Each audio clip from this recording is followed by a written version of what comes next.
Hello guys, welcome back to hacker sub. आज की इस वीडियो में हम सीखेंगे क्लास के बारे में, जो कि इंपॉर्टेंट टॉपिक है ओप्स प्रोग्रामिंग में। ठीक है, सी प्लस प्लस में ओप्स प्रोग्रामिंग होती है। तो क्यों होती है, कैसे क्या होती है, देखते हैं। तो क्लासेस क्या होता है, अगर आपने सी पढ़ी है तो आपने सी में स्ट्रक्चर पढ़ा होगा कि स्ट्रक्चर क्या होता है। जो डेटा होता है उसको ऑर्गेनाइज कर देता है, उसको ग्रुपिंग कर देते हैं। वो करते हैं सिर्फ स्ट्रक्चर में। ठीक है, अब हम उस डेटा के साथ खेलना चाहते हैं, मतलब कुछ उसमें फंक्शनैलिटीज ऐड करना चाहते हैं, हम उस डेटा से कुछ करवाना चाहते हैं।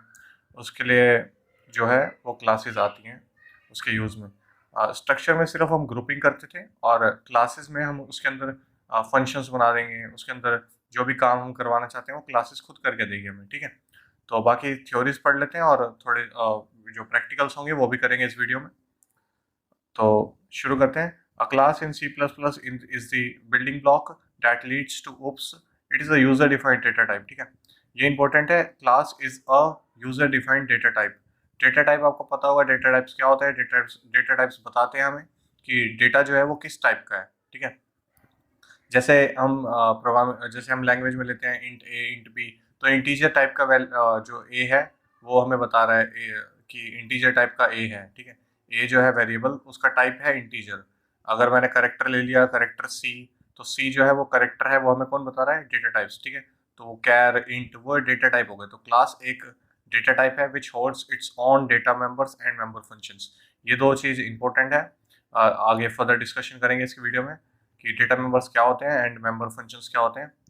तो अब देखते हैं क्लास को लिखते कैसे। ठीक है, अ class definition starts with the keyword class followed by the class name and class body enclosed within a pair of curly braces. A class definition must be followed by a semicolon. ठीक है, तो class लिखा, उसके बाद ये keyword आता है। ठीक है, क्लास का नेम, उसके बाद आपको कर्ली ब्रेसेस लगाने हैं। उसके अंदर आपको जो भी डिफाइन करना है मैं बताऊंगा बाद में क्या क्या कैसे कर सकते हैं। और एक सेमी कॉलम लगाना है जब क्लास खत्म हो जाए।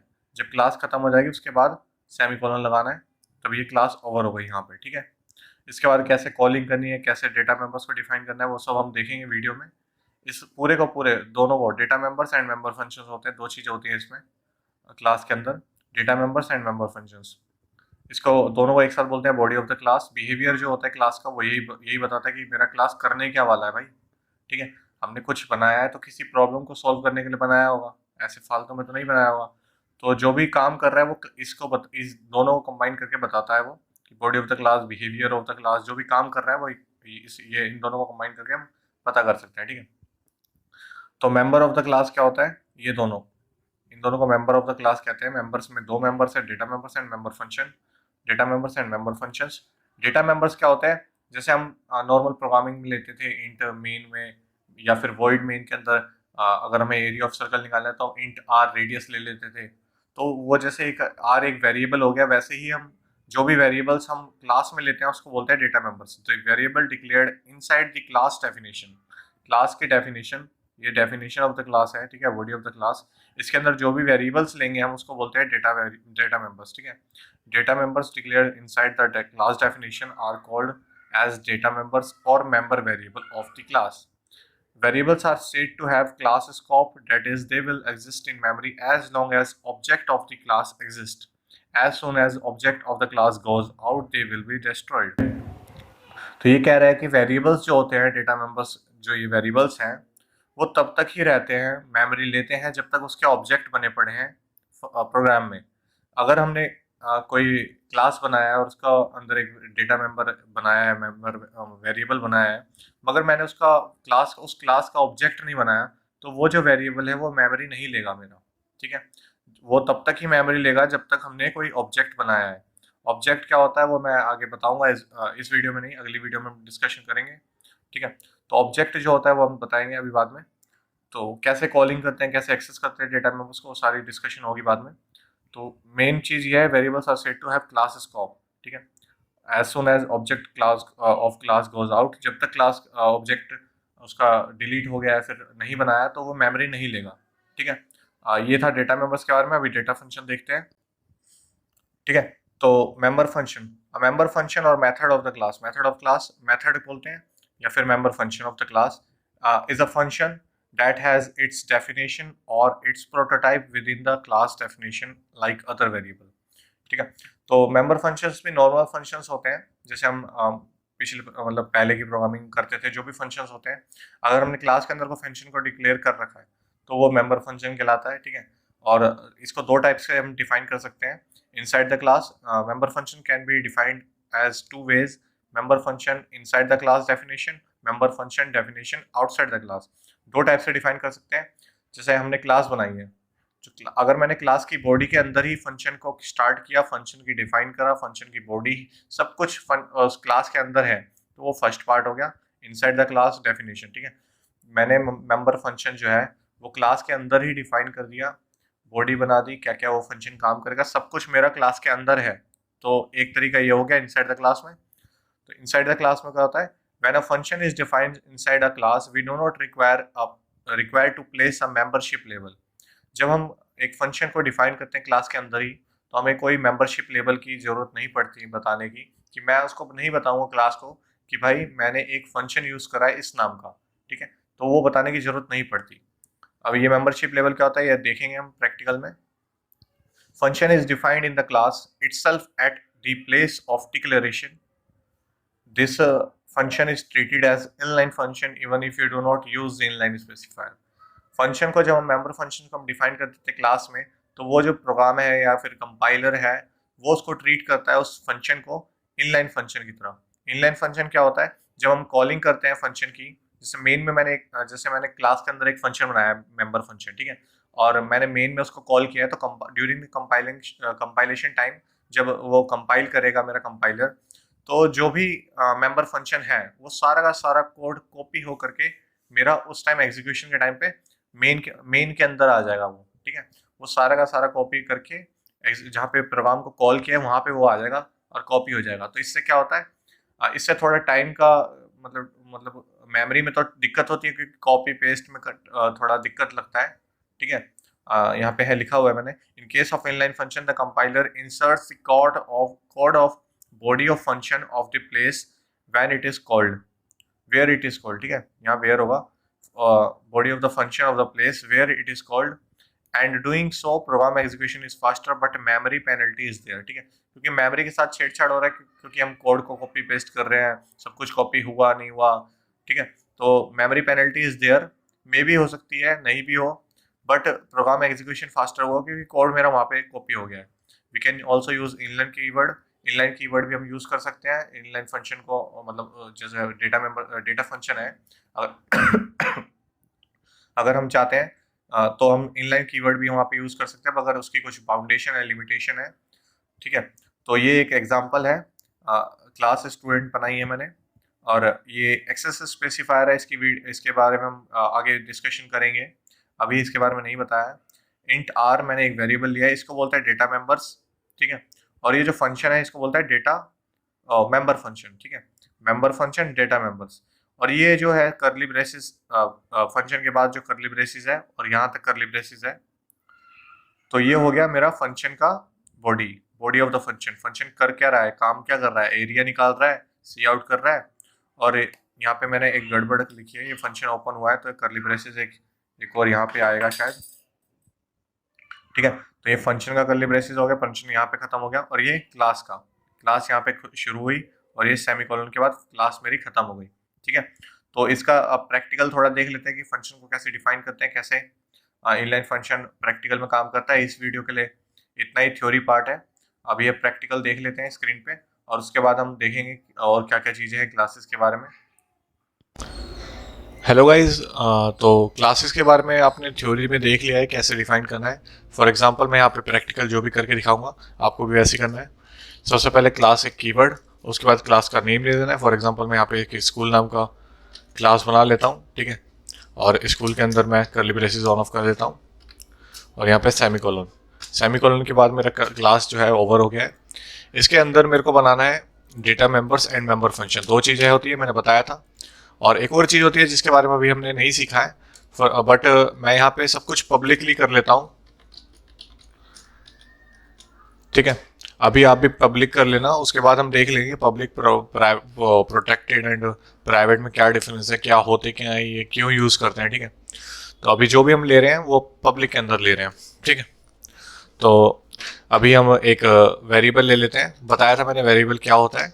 नॉर्मल वेरिएबल ही होता है, बस इसको हम डेटा मेंबर्स कहते हैं। क्लास के अंदर अगर कोई वेरिएबल है तो उसको डेटा मेंबर्स कहते हैं। ठीक है, तो यही है। ठीक है, डेटा मेंबर्स इसको बोलते हैं। और अब मैं जैसे पब्लिक का मैंने एक वेरिएबल तो बना लिया, अब मैं यहाँ पे एक फंक्शन बनाऊंगा void.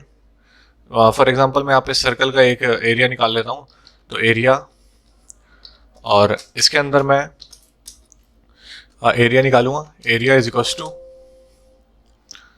3.14 multiply pi r square ना, तो आर एंड मल्टीप्लाई आर। तो ये जो है इंट एरिया, ये भी एक डेटा मेंबर है और ये भी एक डेटा मेंबर है। ठीक है, ये जो है ये एकदम लोकल होगा क्योंकि ये फंक्शन के अंदर डिफाइन करा है मैंने वॉइड एरिया को। ठीक है, ये वाले डेटा मेंबर्स को मैं कहीं से भी एक्सेस कर सकता हूँ। ठीक है, और जो एरिया वाला डेटा मेंबर है इसको मैं एक्सेस नहीं कर सकता बाहर से। ठीक है, क्योंकि ये लोकली डिफाइन कर रखा है मैंने। अब ये एरिया तो कैलकुलेट हो जाएगा, मगर मैं सी आउट करा देता हूँ। Area of circle is equals to, चीज़ों को समझना ज़्यादा ज़रूरी है। ठीक है, इसलिए मैं थोड़ा धीरे धीरे बोल रहा हूँ और थोड़ा सा कन्फ्यूजन भी हो जा रहा है। तो ये एरिया मेरे को डिस्प्ले हो जाएगा कैलकुलेशन के बाद, मगर मेरे को ये चीज़ यहाँ पे इसका यूज़ नहीं हुआ अभी कुछ आर का। हाँ, आर का यूज़ हो गया क्योंकि आर जो है ये जो फंक्शन है वो आर की वैल्यू यहीं से लेगा। ठीक है, डेटा मेंबर्स में ही मैंने बताया था कि स्ट्रक्चर जो होता है सिर्फ ग्रुपिंग करता है, मगर क्लास क्या होता है, उस ग्रुपिंग के अंदर आप कैलकुलेशन कर सकते हैं, उसको यूज़ कर सकते हैं। ठीक है, ऑपरेशंस कर सकते हैं मल्टीपल्स। ठीक है, तो डेटा मेंबर मैंने वो करा दिया इनिशलाइज, और मतलब डेटा मेंबर ले लिया मैंने और इसको यूज़ कर रहा हूँ मैं यहाँ पे।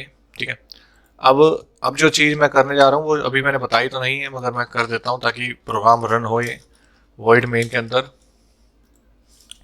मुझे एक ऑब्जेक्ट बनाना पड़ेगा, और ऑब्जेक्ट कैसे बनेगा, स्कूल, और एस नाम दे देता हूँ मैं ऑब्जेक्ट का, और एस डॉट आर को पहले एक मैं वैल्यू दे देता हूँ, 6 दे दी मैंने वैल्यू आर को। और अब मैं कॉल कर दूंगा एस डॉट एरिया को, फंक्शन है। सिंपली ये प्रोग्राम रन हो जाना चाहिए। मेरे कंपाइलर में दिक्कत है तो यहाँ पे इंट मेन, लास्ट वीडियो में भी दिक्कत आई थी, रिटर्न 0 करना पड़ेगा मेरे को। तो एरिया ऑफ सर्कल जो भी निकल गया है 113, तो ये था। अब इसमें मैं बताता हूँ कि 2-3 चीज़ें जो मैंने थ्योरी में बताई थी उसको मैं डिस्क्राइब कर देता हूँ। ये जो आर है डेटा मेंबर है, और ये जो है एरिया ये है मेंबर फंक्शन। ठीक है, एक और चीज़ मैंने बताई थी इनलाइन फंक्शन।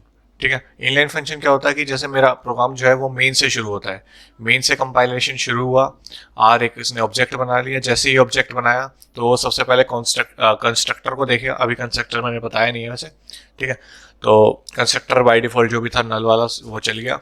उसके बाद इसने आर के अंदर 6 वैल्यू कर दी, और इसके बाद जब ये इस वाले फंक्शन पे आएगा, क्योंकि ये इनलाइन फंक्शन है तो ये सारा का सारा कोड इसके अंदर कॉपी हो जाएगा।